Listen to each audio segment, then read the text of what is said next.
السلام علیکم ورحمۃ اللہ وبرکاتہ۔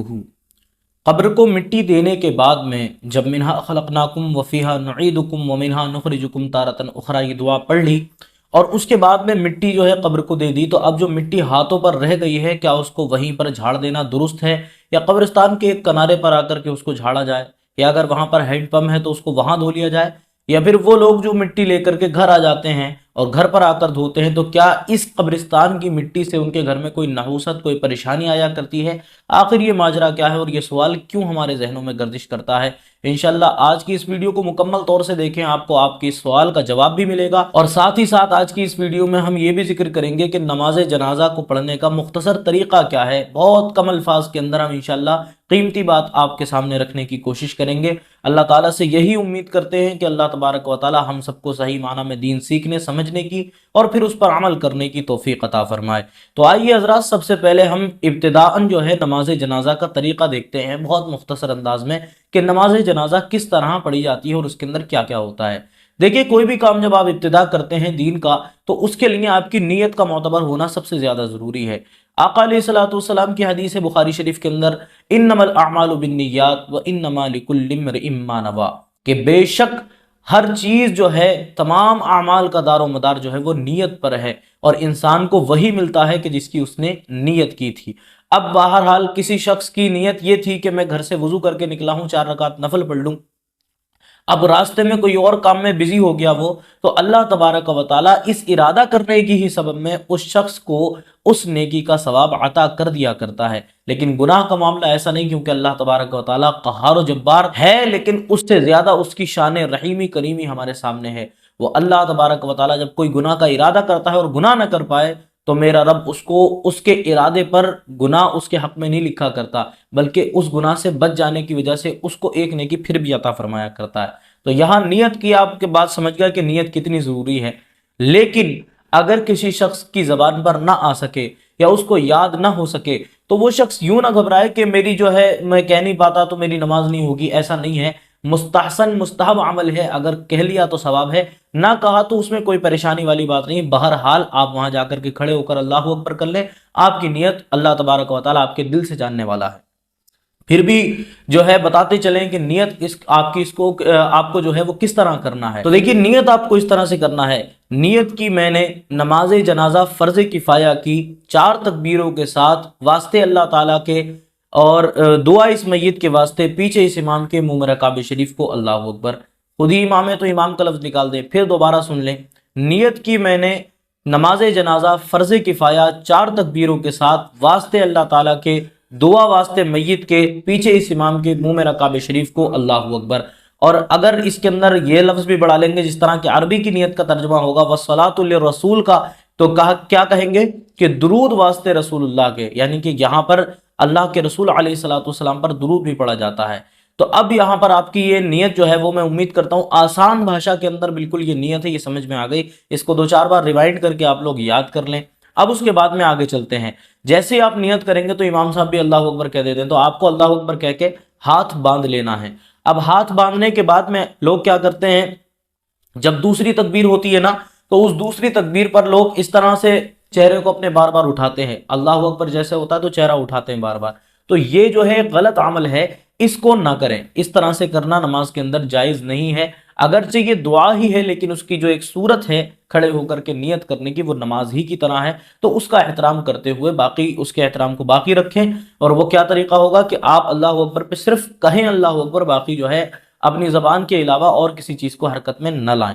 اب جب آپ نے جو ہے نیت کر لی ہے، تو اس کے بعد میں آپ کو کیا پڑھنا ہے، ثنا پڑھنا ہے، جیسے نماز کے اندر پڑھتے ہیں، بس دعا الفاظ اس کے اندر زیادہ ہیں، ان کو زیادہ کرنا ہے، باقی ویسی کی ویسی ہے۔ سبحانک اللہم وبحمدک وتبارک اسمک وتعالی جدک وجل ثناؤک ولا الہ غیرک، یہ ہو گئی ثنا آپ کی۔ اب جب اتنا پڑھیں گے تو پھر اللہ اکبر کر کے پھر آپ کو جو ہے دوبارہ سے آپ درود شریف پڑھنا ہے۔ اب یہاں پر جب تکبیر ہو گئی، 2 تکبیریں آپ کی مکمل ہو گئی، ایک جس سے آپ نے نماز جنازہ شروع کی ہے وہ، اور ایک وہ جو آپ نے ثنا کے بعد میں پڑھی ہے۔ اب تیسری تکبیر، وہ دوسری تکبیر جو ہے وہ ہو گئی آپ کی۔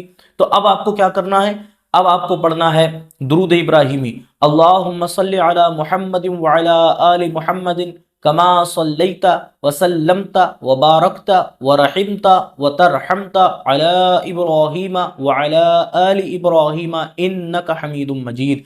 यहाँ पर ये मुख्तलिफ है थोड़ा सा दुरूद इब्राहिमी उस वाले के मुकाबले में। मैंने बहुत अच्छे और हल्के अंदाज में इसको पढ़ के आपके सामने रखा है। उम्मीद यही करता हूँ कि आप इसको 2-3 बार सुन के याद कर लेंगे। अब तीसरी तकबीर होगी यहाँ पर, जो फिर आपको जो है अब इसके बाद में दुआ पढ़ना है। यहाँ पर जो है थोड़ी सी कंडीशंस अलग हैं। अगर यहाँ पर किसी बड़े की नमाज जनाजा रखी हुई है तो उसके लिए जो ये दुआ है, ये गूगल के ऊपर भी आपको मिल जाएगी ये दुआ, आप इसको जो है याद कर लें। आपको हिंदी में भी मिल जाएगी, बाकी मैं पढ़े देता हूँ आपके सामने। तो अगर कोई बड़ी मैयत है औरत या आदमी की, तो आपको ये दुआ पढ़ना है, अल्लाहुम्मा ग़फ़िर लिहय्यिना व मय्यितिना व शाहिदिना व गाइबिना व सगीरिना व कबीरिना व ज़करिना व उन्साना, अल्लाहुम्मा मन अहयैतहु मिन्ना फ़अहयिही अलल इस्लाम व मन तवफ़्फ़ैतहु मिन्ना फ़तवफ़्फ़हु अलल ईमान। यहाँ पर यह दुआ हो गई। आप इसको 2-3 बार रिवाइंड करके सुन लेंगे, इंशाल्लाह उम्मीद करता हूँ कि आपको याद हो जाएगी। अब इस दुआ के बाद में जो है एक चौथी तकबीर होती है, जिसको आखिरी तकबीर, क्योंकि आपने नियत में कह दिया कि 4 तकबीरों के साथ, तो अब ये चौथी जो तकबीर होगी अल्लाहु अकबर कहने के बाद में अब जो है आपको सलाम फेर देना है। यहां पर एक और गलती वो होती है, वो क्या है, जब हम सलाम फेरते हैं सीधी तरफ को तो एक हाथ ये वाला छोड़ देते हैं, और जब बाईं तरफ को तो ये वाला हाथ छोड़ देते हैं। तो ये आवाम के अंदर एक गलती है, इस गलती को सुधारें। ऐसा नहीं करना चाहिए, बल्कि जब इमाम साहब ने सीधी तरफ को जो है दाहिनी तरफ सलाम फेर दिया तो आपको अपने दोनों हाथ जो है वो खोल देना है। ये मुकम्मल एक नमाज जनाजा का मुख्तसर तरीका था जो मैंने आपके सामने रखा। अब यहाँ पर जो दूसरी कंडीशन है वो ये कि नमाज जनाजा अगर नाबालिग बच्चे या बच्ची की है तो उसके अंदर आपको दुआ को चेंज करना है। जो ये दुआ हमने पढ़ी थी, इस दुआ को नहीं पढ़ना, बल्कि दूसरी दुआ है, आपको उसको पढ़ना है। वो दुआ क्या है, अगर बच्चे की नमाज जनाजा है, नाबालिग बच्चे की, तो आप इस दुआ को पढ़ेंगे, अल्लाहुम्मा जअलहु लना फरतन वजअलहु लना अजरन व ज़ुखरन वजअलहु लना शाफिअन व मुशफ़्फ़आ। ये हो गई दुआ नाबालिग बच्चे के लिए। यहीं पर अगर नाबालिग बच्ची का जनाजा रखा हुआ है तो उसके लिए आपको सिर्फ इन लफ्जों के आगे ता जो होती है उसका इजाफा करना है, अल्लाहुम्मा जअलहा लना फरतन वजअलहा लना अजरन व ज़ुखरन वजअलहा लना शाफिअतन व मुशफ़्फ़आ। ये दुआ हो गई लड़की के लिए। अब इंशाल्लाह अगर इन चीज़ों को आप याद कर लेंगे तो किसी भी जनाजे को पढ़ने में आपको परेशानी नहीं आएगी। आजकल फरावानी है मवाद की, आप यूट्यूब खोल करके देखें तो हज़ारों वीडियो आपको मिल जाती हैं। फिर भी अगर कोई शख्स जो है किसी के जनाजे में शरीक हो और मस्जिद के बाहर खड़ा रहे, या उस जनाजा गाह के जहाँ पर नमाज हो रही है उससे बाहर खड़े होते हैं हाथ बांध करके कि क्या करें, हम कैसे नमाज पढ़ें, हमसे आती नहीं है, तो ये बहुत बड़ी जो है बेवकूफ़ी मैं समझता हूँ इस दौर में, क्योंकि सब कुछ तो मौजूद है। अल्हम्दुलिल्लाह उलमा बैठ करके समझा रहे हैं कि कैसे क्या आपको पढ़ना है। उसके बावजूद भी अगर आप दीन न सीख सके तो ये हमारी बदनसीबी है। अब यहाँ पर आइए आखिरी बात की तरफ हम अपनी चलते हैं। वो बात यह है कि जब हमने नमाज जनाजा पढ़ ली, अब पढ़ने का इतना बड़ा सवाब है कि एक क़िरात सवाब मिलता है, यानी कि एक क़िरात फरमाया गया उहद पहाड़ के बराबर होता है। पहाड़ की बराबर अल्लाह ताला सवाब अता फरमाता है, और दफन करवा लो तो 2 पहाड़ों के बराबर अल्लाह सवाब अता फरमाता है।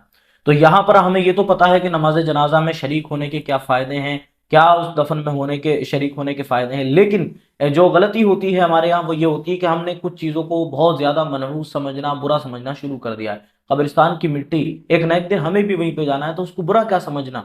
यहाँ पर क्या होता है, लोग जब मिट्टी देते हैं, मिन्हा खलकनाकुम व फीहा नुईदुकुम व मिन्हा नुखरिजुकुम तारतन उखरा, जब ये पढ़ने के बाद में मिट्टी देते हैं ना, तो वहां पर हाथ झाड़ने को लोग मना करते हैं, कहते हैं नहीं भाई हाथ नहीं झाड़ सकते, हाथ नहीं झाड़ सकते। ये बहुत बड़ी गलती है। क्यों मना है? साहिब बहार शरीयत फरमाते हैं कि अगर चाहे तो हाथ झाड़ ले और अगर चाहे तो धो डाले, इसमें कोई भी हरज नहीं है। बहार शरीयत के अंदर ये जनाजों के बयान के अंदर ये बात अल्लामा सदरुल शरिया रहमतुल्लाहि ताला अलैह ने वाज़े तौर पर लिखी है कि ना हाथ झाड़ने में कोई प्रॉब्लम है और ना ही हाथों को धोने में कोई प्रॉब्लम है। और अगर वहां पर हैंडपंप, टोटी वगैरह कुछ भी ना हो और हाथों पर मिट्टी लगी है तो उस सूरत में अपने घर आए और घर आकर के भी अपने हाथों को धो सकता है।